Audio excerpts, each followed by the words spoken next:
Ya Tuhan, mari kita persiapkan hati kita untuk datang kepada Tuhan pada ibadah Jumat Agung hari ini. Mari kita sama-sama menyatukan hati kita untuk menerima perjamuan kudus pada hari ini. Bapa di dalam surga, kami mengucap syukur Tuhan buat kebaikan Tuhan, buat cintanya Tuhan yang Kau rela mati di atas kayu salib Tuhan. Yang hari ini kami mau memperingati Tuhan kematian-Mu di atas kayu salib untuk menebus kami, umat-umat-Mu yang Kau cintai Tuhan. Terima kasih Bapa, terima kasih.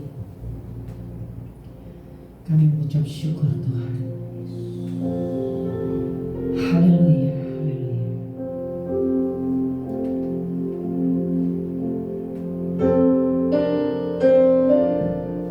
Haleluya, terima kasih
Bapak Ibu, saudara-saudara,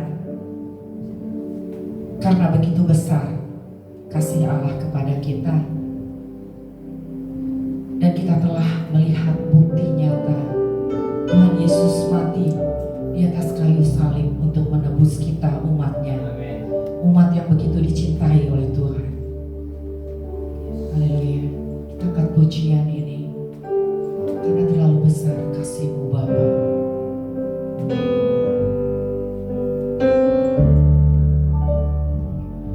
Telah kulihat bukti kasih-Mu, Kau menderita gantikanku. Dengan darah-Mu Tuhan, dengan darah-Mu Kau selamatkanku.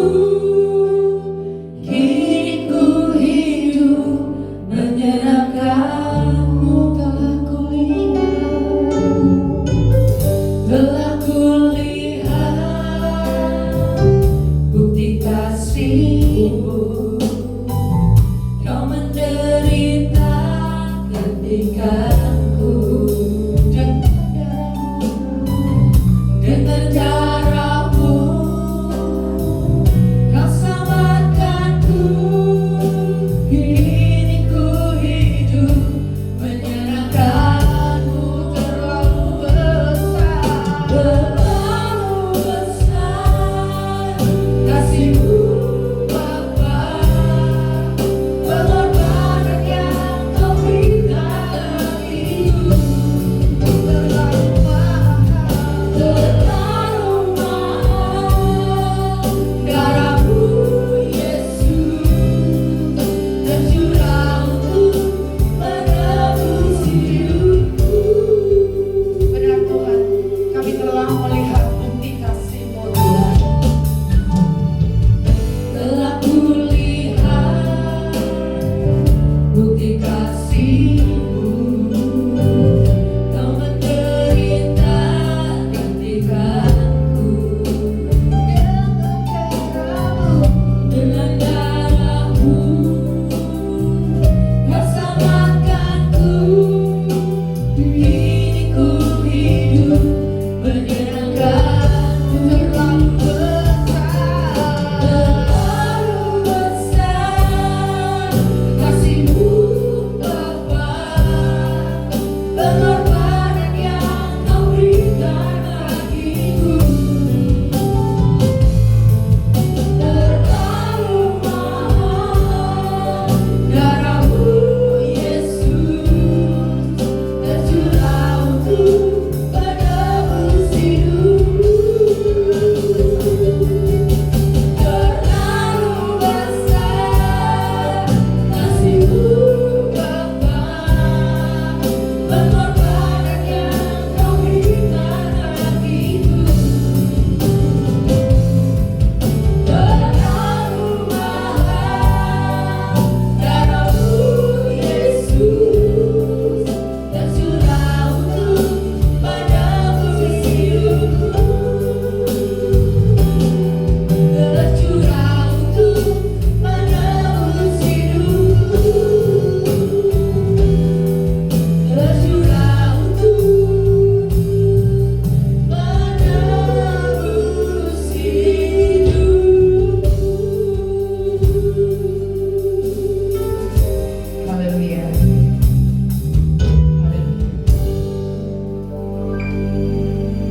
Tuhan sungguh baik bagi hidup kita. Dia mati bagi kita, dan Dia juga akan bangkit bagi kita. Mari kita pujian, angkat pujian. Haleluya.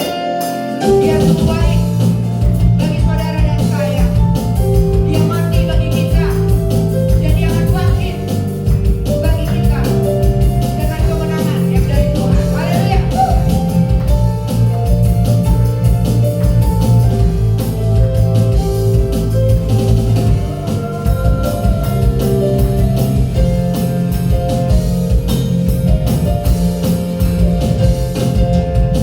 Dia mati bagiku.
persiapkan hati kita untuk menerima firman Tuhan. Sebentar juga kita akan menerima perjamuan kudus. Mari kita siapkan hati kita. Haleluya.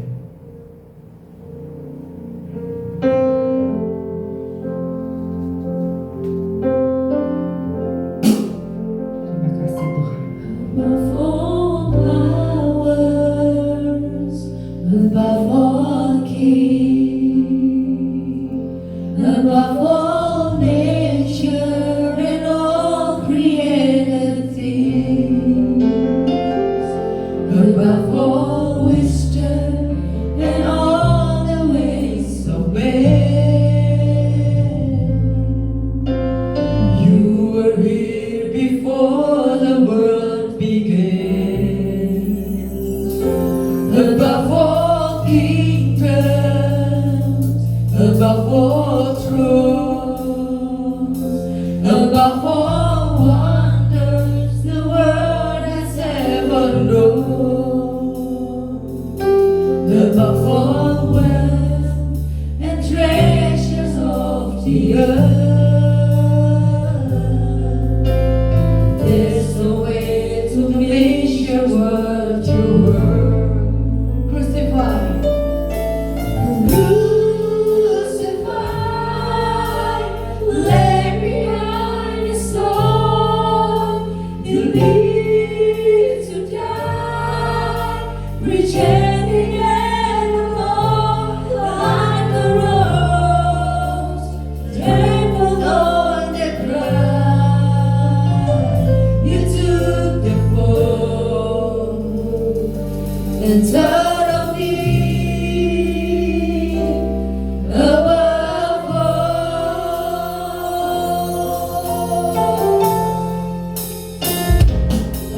all powers, above all kings, above all nature and all created things, above all wisdom and all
tepat hari ini kami memperingati kematian Engkau di kayu salib, Tuhan. Biarlah memperingati kematian ini boleh menambahkan iman percaya kami kepada Engkau ya Bapa. Biarlah Allah Roh Kudus boleh memberkati pemberitaan firman Tuhan, maupun juga Tuhan perjamuan kudus yang sebentar kami akan makan dan minum. Biarlah Tuhan boleh memberkatinya. Terpujilah nama Tuhan. Di dalam nama Tuhan Yesus Kristus kami berdoa. Haleluya. Amin. Puji Tuhan, silakan duduk.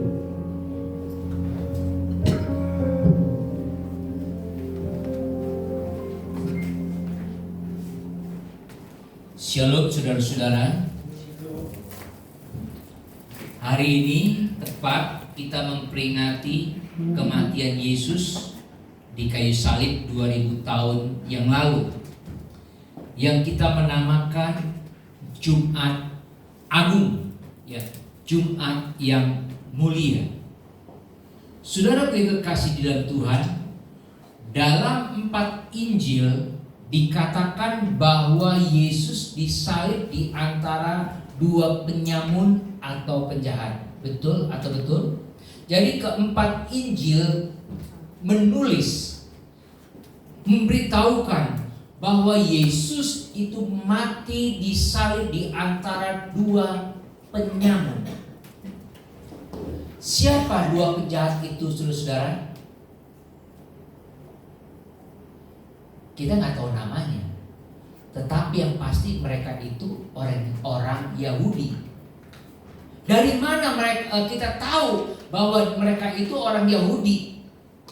Karena mereka tahu konsep Mesias, di mana konsep Mesias ini hanya dimiliki oleh orang Yahudi, dan mereka tahu Mesias itu akan menjadi raja. Kita membuka kitab kita di dalam Lukas 23 ayatnya yang ke-39. Lukas 23 ayat yang ke-39. Ya. Seorang dari penjahat yang digantung itu menghujat dia, katanya, "Bukankah engkau adalah Kristus? Selamatkanlah dirimu dan kami." Saudara-saudara, ada kata yang menarik yaitu Kristus. Kenapa dikatakan Kristus? Karena ini berada di lingkungan orang-orang Romawi. Kristus adalah bahasa Yunani. Bahasa Ibraninya adalah Mesias. Yang ngerti Mesias itu cuma orang Yahudi, saudara. Yang mengerti konsep kata Mesias itu hanya orang Yahudi. Bangsa lain itu nggak tahu, nggak ngerti. Karena janji kedatangan Mesias itu diberikan untuk orang Yahudi. Janji kedatangan Mesias penyelamat itu diberikan kepada orang Yahudi. Sekarang siapa penjahat itu nggak penting, saudara-saudara Tuhan. Siapa penjahat itu sekarang nggak penting. Yang terpenting adalah mereka penjahat. Sehingga Yesus disalibkan itu disalibkan di antara penjahat. Penjahat itu nggak penting, tetapi kenyataannya Yesus itu disalib di antara penjahat. Sesuatu yang mengusik saya adalah kenapa Yesus mati di antara penjahat? Kenapa dia tidak mati di antara murid-muridnya? Bukankah kurang lebih 3 tahun Yesus hidup bersama murid-muridnya, dan karenanya Yesus harus mati ditemani oleh murid-muridnya? Betul, saudara? Itu orang Tionghoa bilang cenglinya begitu. Tetapi tidak. Dia harus mati di antara para penjahat yang tidak punya kebaikan. Yesus harus mati di antara penjahat yang tidak punya kebaikan. Sehingga begitu sekarang kita percaya melihat Sang Penebus, melihat Sang Pembayar dosa itu, kita sadar bahwa dosa kita dibayar oleh orang yang di tengah itu. Tidak oleh dua orang penjahat yang mendampinginya di kanan dan di kirinya, tetapi oleh orang yang ada di tengah itu. Dan menariknya saudara, ini bukan kebetulan. Sebenarnya ini ditetapkan oleh Allah. Kita lihat di dalam Yesaya 53 ayat yang ke-12. Yesaya 53 ayatnya yang ke-12 berbunyi apa? Sebab itu aku membagikan kepadanya orang-orang besar sebagai rampasan, dan ia akan memperoleh orang-orang kuat sebagai jarahan, yaitu sebagai ganti karena ia telah menyerahkan nyawanya ke dalam maut, dan karena ia terhitung di antara apa? Pemberontak-pemberontak. Sekalipun ia menanggung dosa banyak orang dan berdoa untuk pemberontak-pemberontak, ia terhitung di antara pemberontak-pemberontak. Kita lihat lagi dalam Lukas 22 ayatnya ke-37.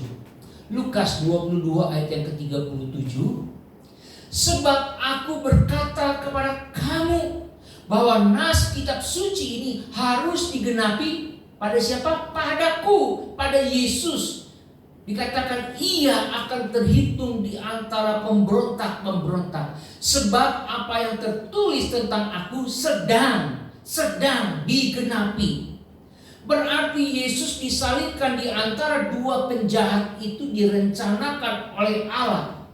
Tidak ada satu detail kematian Kristus yang terjadi kebetulan, saudara. Gak ada. Seluruhnya ditetapkan oleh semuanya itu ditetapkan oleh Allah. Detail kematian Kristus itu sudah ada. Tidak ada seorang pun di muka bumi ini, saudaraku. Tidak ada seorang pun di muka bumi ini, saudara boleh cek. Kan kita gampang sekarang ngeceknya melalui Google. Tentang kematiannya dinubuatkan ratusan bahkan ribuan tahun sebelumnya. Itu digenapi dalam satu hari.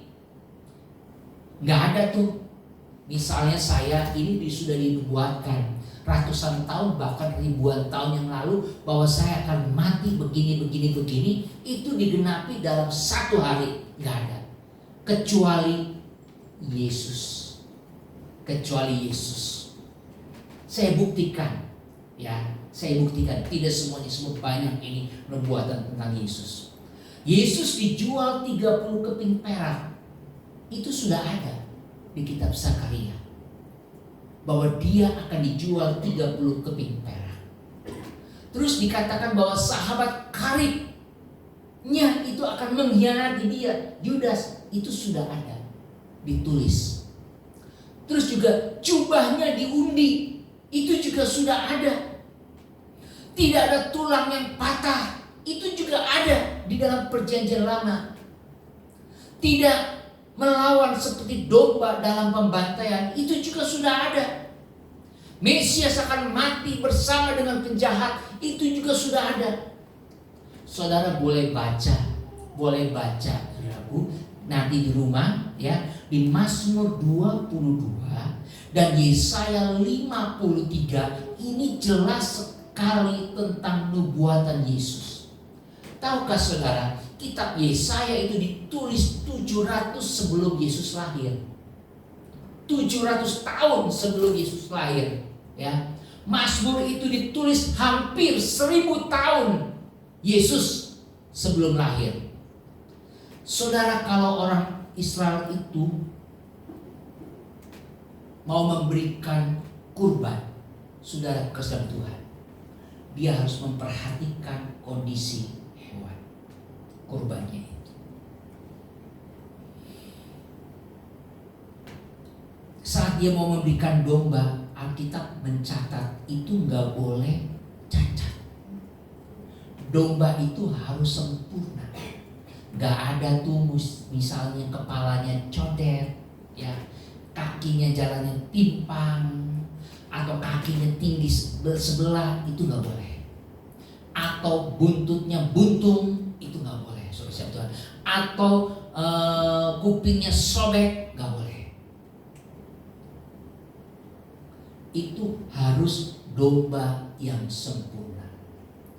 Yesus saat menyerahkan diri di salib, ia adalah domba yang tak bercacat.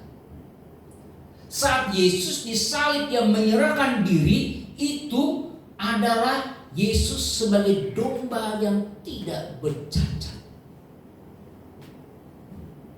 Saudaraku kasih dalam Tuhan, menurut ilmu kedokteran,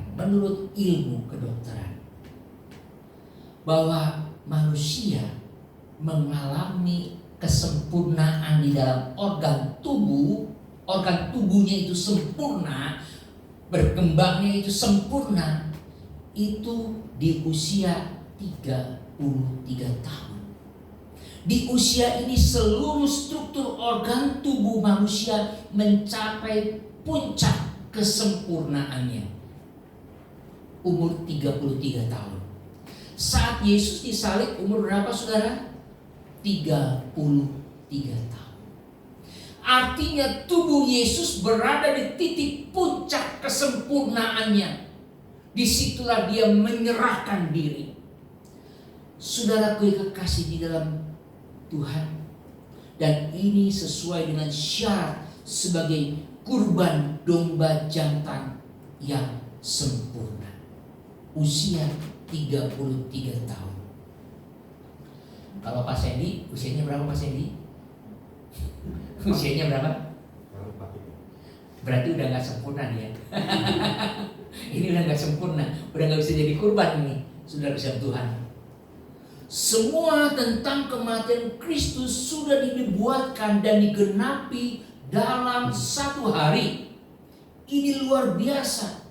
Saudara, ini mau menunjukkan kepada kita bahwa Yesus itu adalah benar-benar Mesias, benar-benar juru selamat.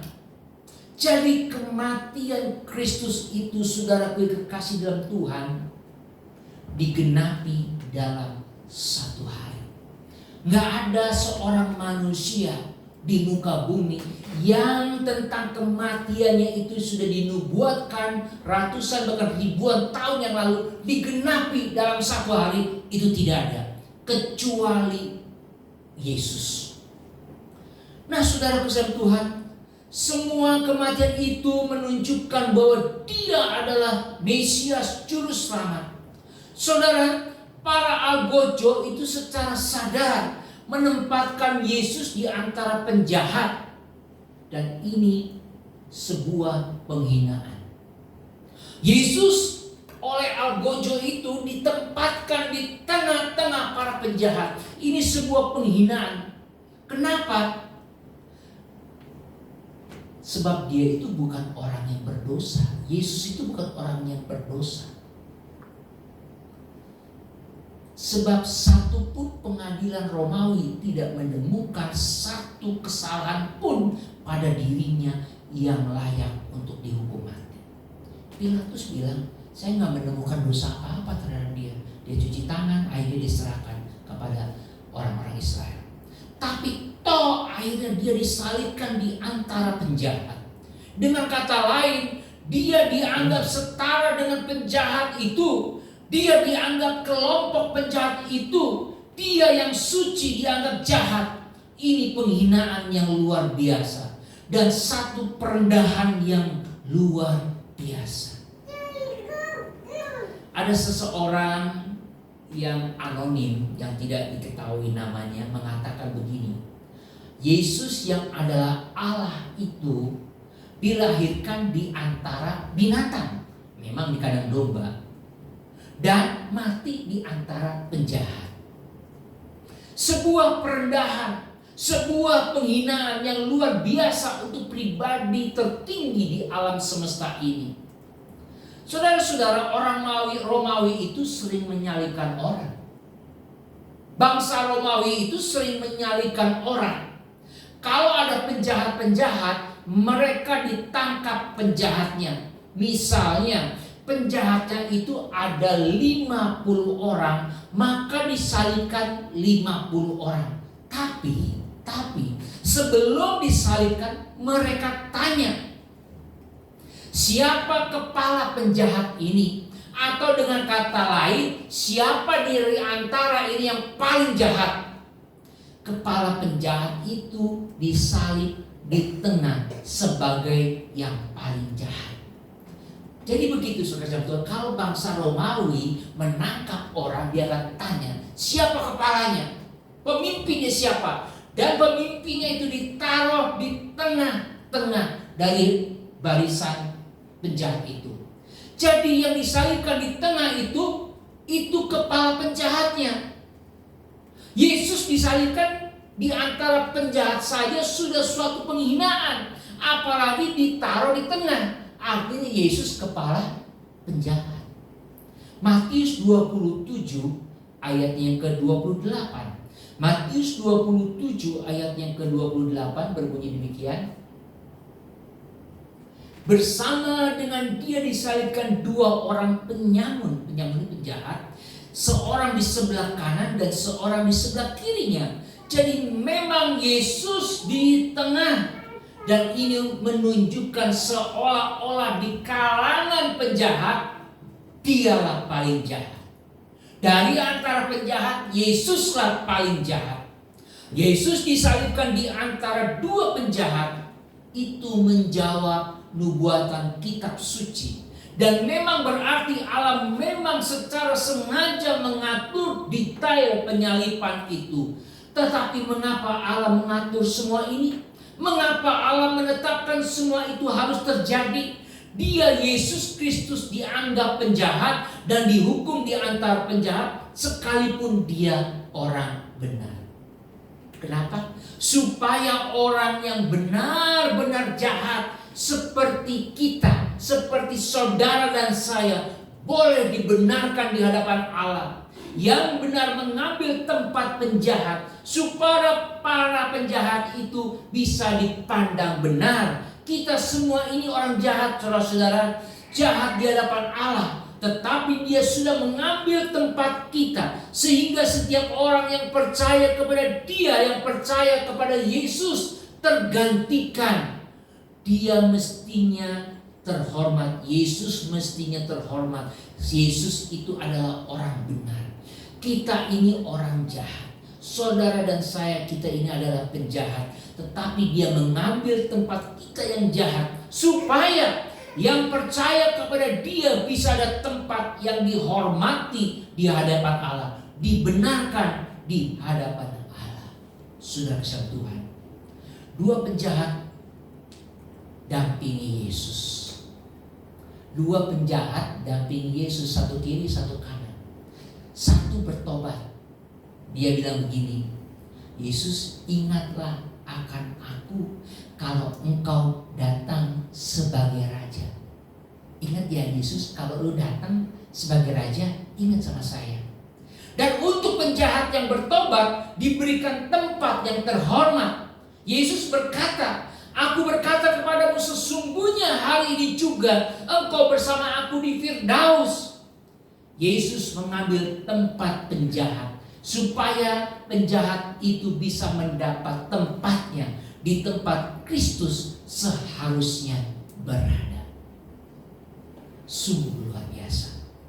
Di Golgota dengan 3 salib itu mengandung 3 simbol.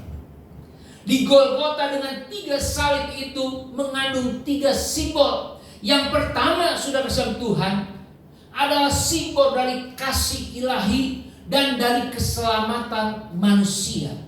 Simbol yang kedua, salib itu menggambarkan adalah dari sikap yang tidak bertobat dan penolakan terhadap belas kasihan ilahi.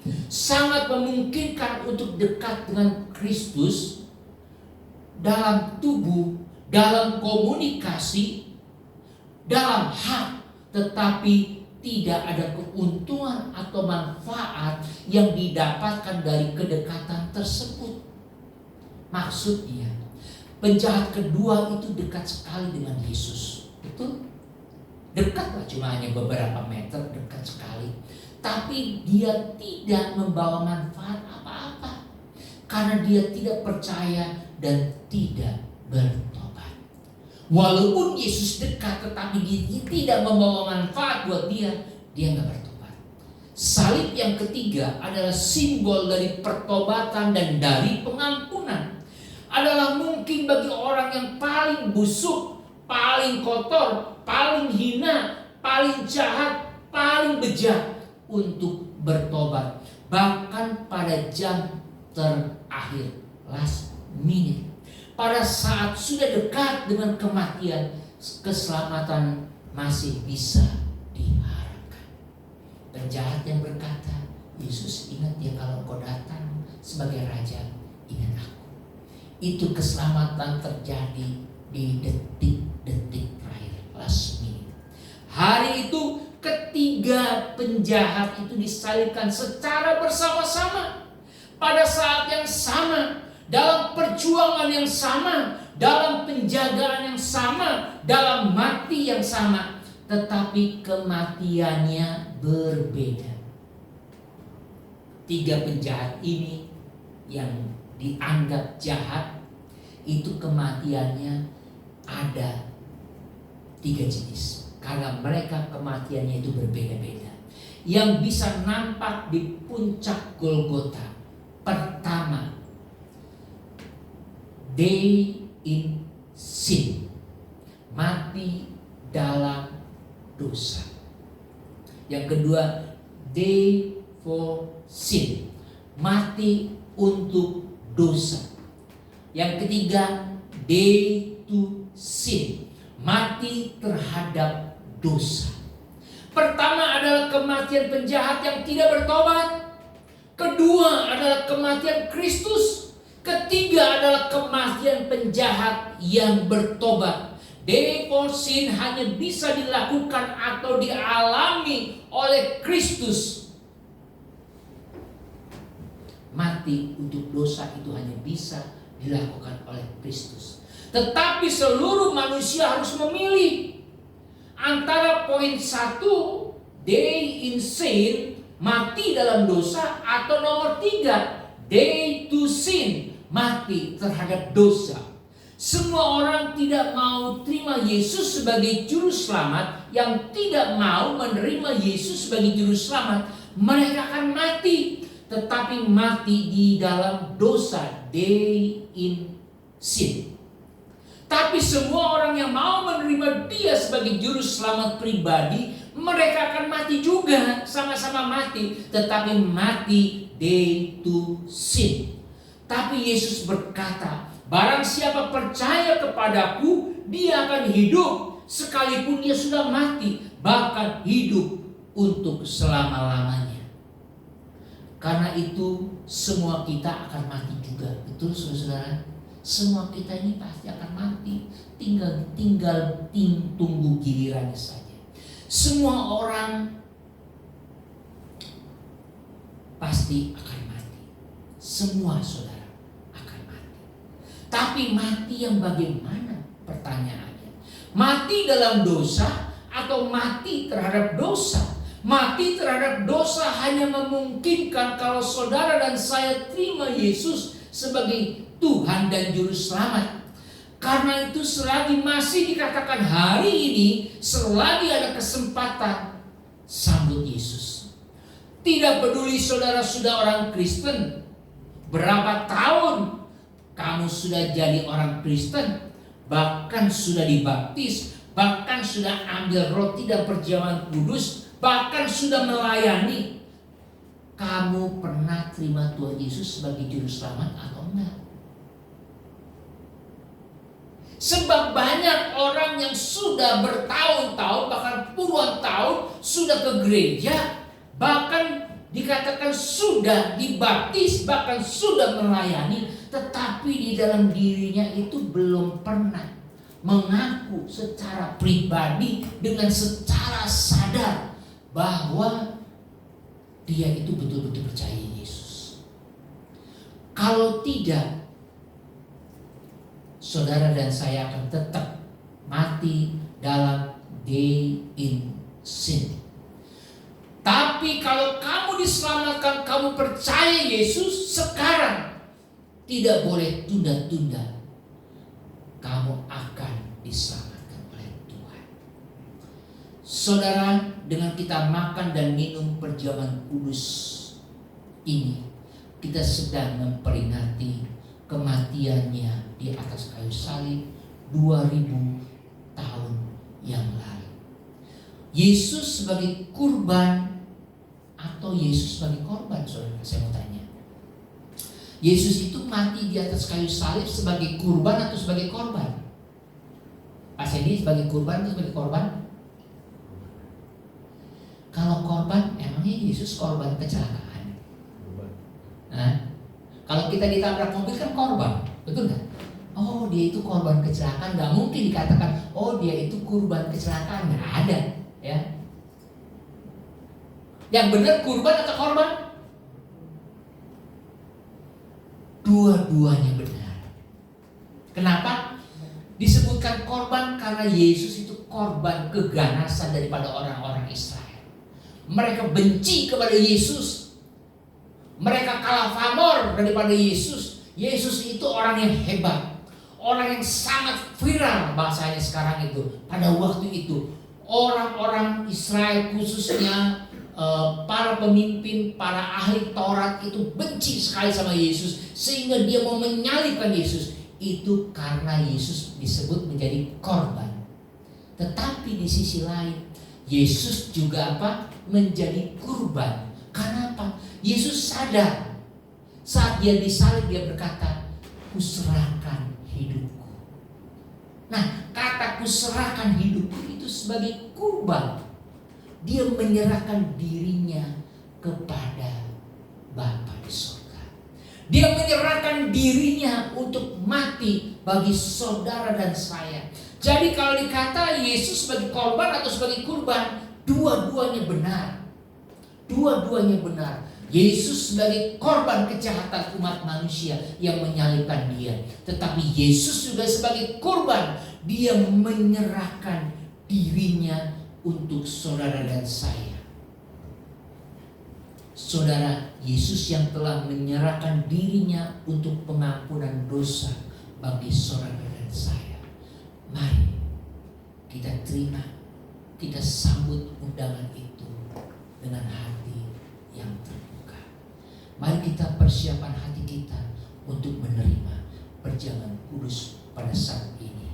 Saya undang pemain musik, singers untuk maju ke depan. Kita nyanyikan tadi Above All, dimulai dari refnya, disiksa dan disalibkan, bahkan mati, selamatkan hidup.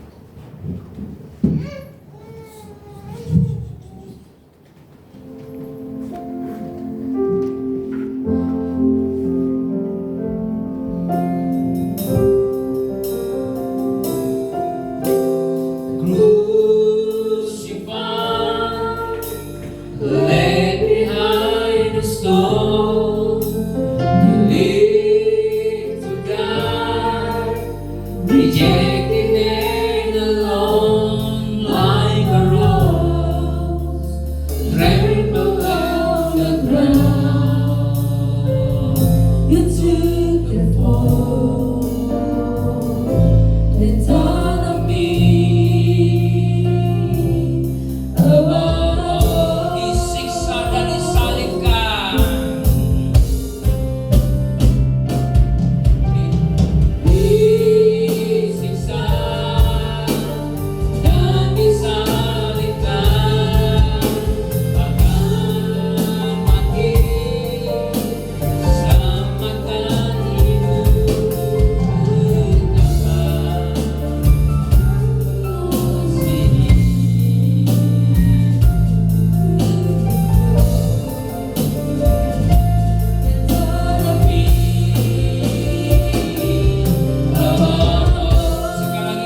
2000 tahun yang lalu, tepatnya hari ini, Yesus telah menyerahkan diri untuk pengampunan dosa bagi saudara dan saya. Tepat 2000 tahun yang lalu juga, Dia mati karena dosa-dosa daripada kita, karena kejahatan para pemimpin-pemimpin agama menyalibkan Yesus. Dia orang yang tidak berdosa dijadikan berdosa. Dia orang yang baik dijadikan penjahat, bahkan sebagai kepala penjahat. Kalau pada siang hari ini Dia mengundang saudara dan saya untuk menerima perjamuan kudus, mari kita buka hati kita. Mari kita buka hati kita untuk menerima dan mengakui bahwa Dia telah mati di atas kayu salib untuk pengampunan dosa, untuk menyelamatkan saudara dan saya dari kematian kekal. Tuhan, kami akan memulai perjamuan kudus ini. Biarlah Tuhan boleh berkati roti dan anggur ini. Tuhan berkati. Terima kasih Tuhan. Terima kasih.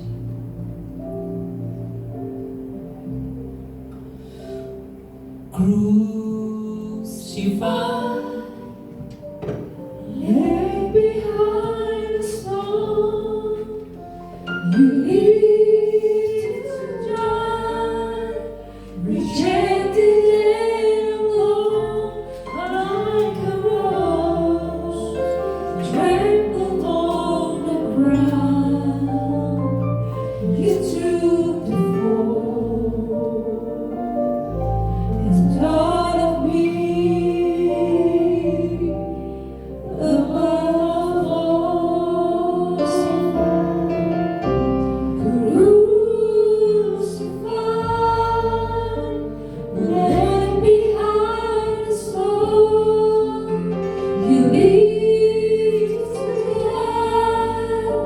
Rejected and alone, like a rose, trampled on the ground. You took the fall and thought of me above all.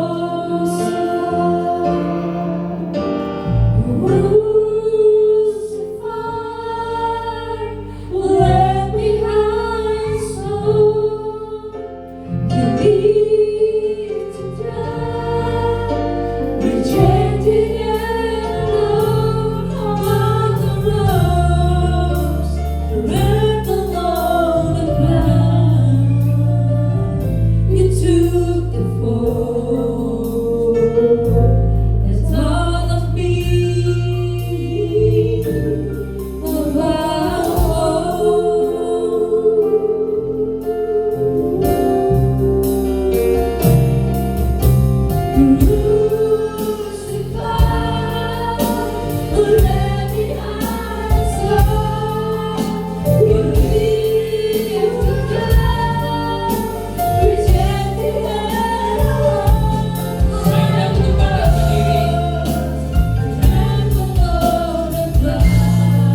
Pegang roti di tangan kananmu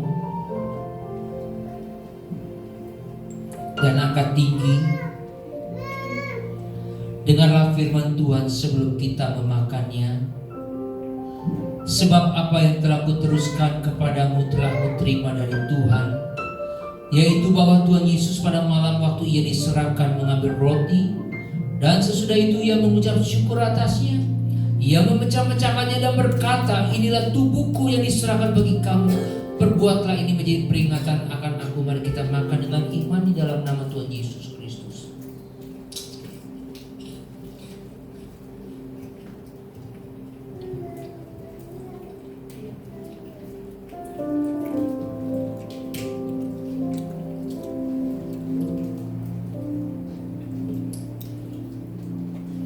Pegang anggur di tangan kananmu dan angkat tinggi.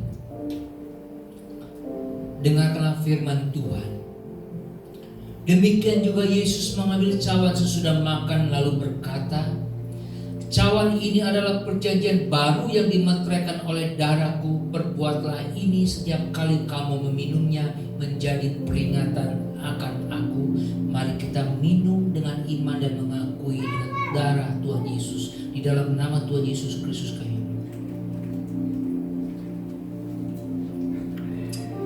Mari kita mengucap syukur. Terima kasih Tuhan. Terima kasih.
Left behind a stone, you live to die, rejected and alone, like a rose trampled on the ground. You took the fall, hallelujah, to me.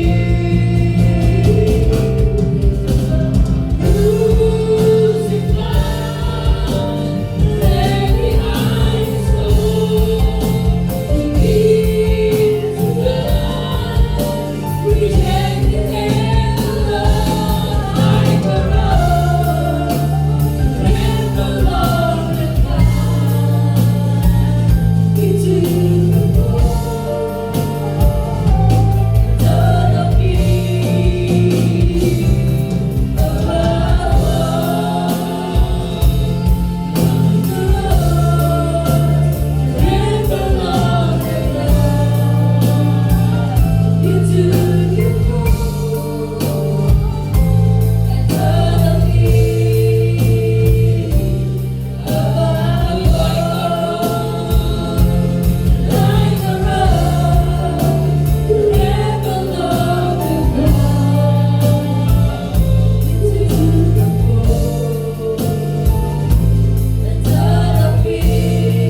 Tuhan Yesus Kristus kami berdoa. Haleluya. Amin. Silakan duduk.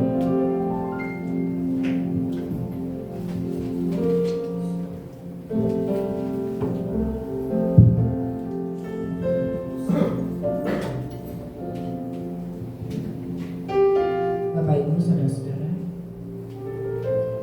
mari kita persiapkan persembahan kita dan memberikan persembahan. Yang bertugas saya minta maju ke depan.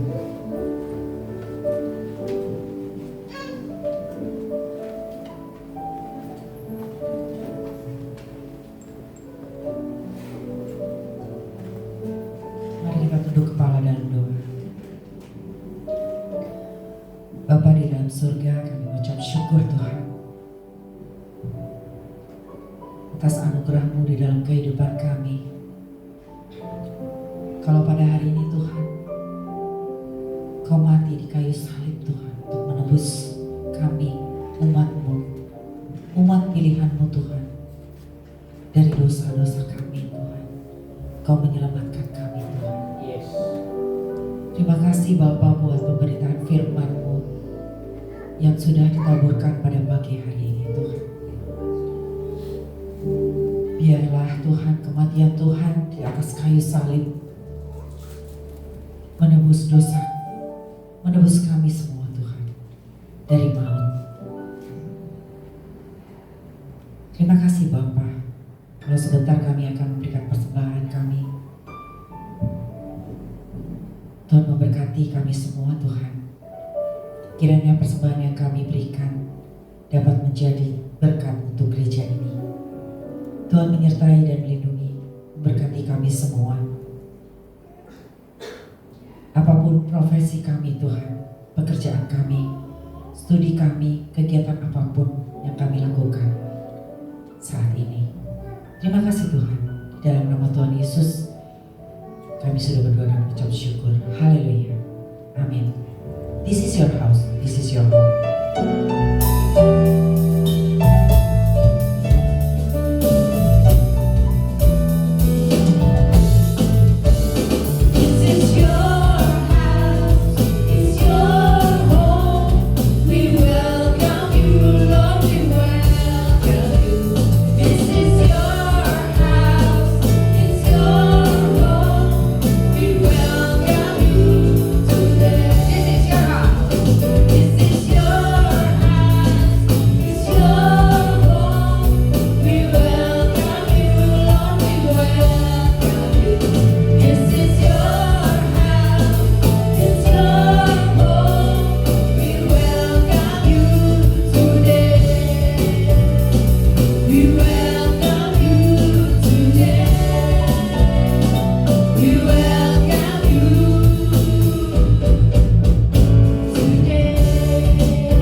Puji Tuhan, saudara-saudara dalam Tuhan. Terima kasih buat kehadiran saudara. Hari Minggu kita akan ibadah Paskah ya. Kadang-kadang orang terbalik ya. Paskah itu katanya kita memperingati kematian Yesus, bukan memperingati kebangkitan Yesus. Atau kadang-kadang suka ada yang terbalik. Paskah itu memperingati kenaikan Yesus. Enggak. Kenaikan Yesus itu yang kita kenal Isa Al-Masih ya. Ya, jadi Jumat Agung itu kematian, Paskah itu kebangkitan, kenaikan saat dia naik ke surga itu adalah Isa Masih. Ya, nanti hari Minggu tetap jam 10. Untuk doa malam hari Kamis untuk minggu ini ada pengecualian. Kita akan pindahkan harinya menjadi hari Sabtu itu jam berapa?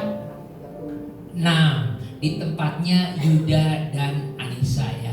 Karena bertepatan juga ada pengucapan syukur ya bersama-sama. Mari kita dukung saudara Islam Tuhan untuk menghadiri dalam persekutuan doa hari Sabtu depan jam 6 di tempatnya Yuda, saudara Islam Tuhan. Kita juga nanti akan berdoa ya untuk istri Pak Sendi yang sakit ya, sedang dirawat di rumah sakit demam berdarah. juga anaknya Pak Beni ya. Sakit apa? Oh sama anaknya Pak Beni yang suka main bass itu juga sama demam berdarah.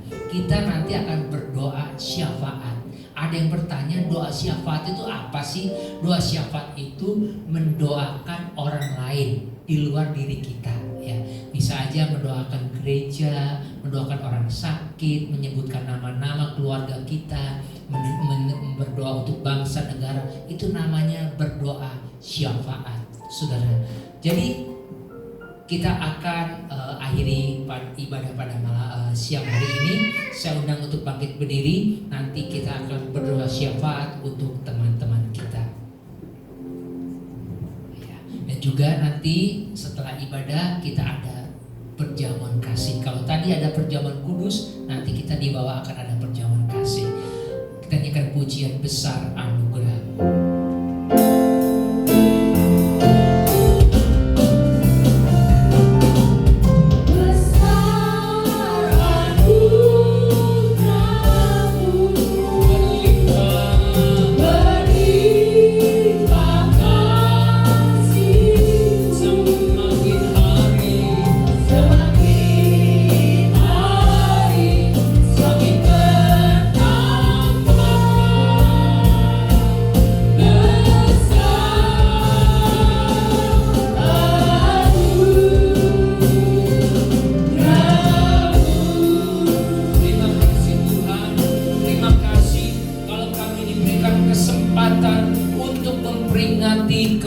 Engkau pada Jumat Agung ini Tuhan, semua karena kebaikan dan karena kemurahan Tuhan. Biar Engkau memberkati kami semua yang hadir pada siang hari ini Tuhan, supaya kami boleh mendapatkan anugerah keselamatan itu di dalam kehidupan kami. Terima kasih Tuhan Yesus, terima kasih Engkau boleh memberkati kami semua yang hadir pada siang hari ini Tuhan, maupun yang berhalangan hadir Tuhan. Berdoa juga untuk saudara Richard dengan Floren yang tidak hadir Tuhan karena kesibukan, karena kegiatan.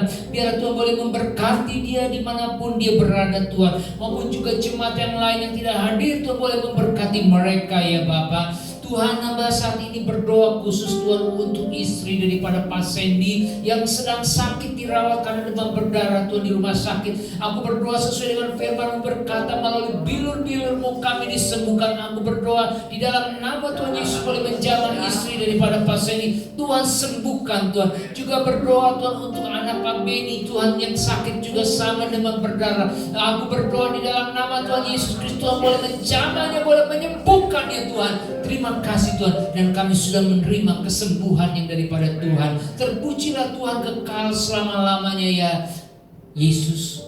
Tuhan juga boleh memberkati ibadah pada hari Minggu nanti Paskah. Biarlah Tuhan boleh memberkatinya Tuhan. Dan juga persekutuan doa nanti di rumah Yuda dan Anissa pada hari Sabtu. Biarlah Tuhan boleh memberkati, Tuhan boleh melancarkan segala sesuatu. Tuhan hilangkan semua hambatan dan rintangan. Kami serahkan semuanya ke dalam tangan Tuhan. Terpujilah Engkau kekal selama-lamanya. Mari saudara-saudara kita mengangkat kedua tangan kita di hadapan Tuhan. Jika Engkau benar-benar memperhatikan firman Tuhan pada hari ini dan melakukan apa yang Tuhan perintahkan kepadamu pada hari ini, maka segala berkat Tuhan akan mengalir dalam kehidupanmu, di dalam usahamu, di dalam pekerjaanmu, dan juga di dalam studimu, baik saat engkau masuk maupun saat engkau keluar dari rumahmu. Maka dari itu saudara bersama Tuhan pulanglah dengan membawa berkat daripada Allah Bapa, kasih daripada Tuhan Yesus Kristus, dan persekutuan yang manis dengan Roh Kudus yang menyertai saudara mulai saat siang hari ini sampai Dia datang menjemput kita di awan-awan yang permai. Di dalam nama Tuhan Yesus Kristus kami berdoa. Haleluya. Amin.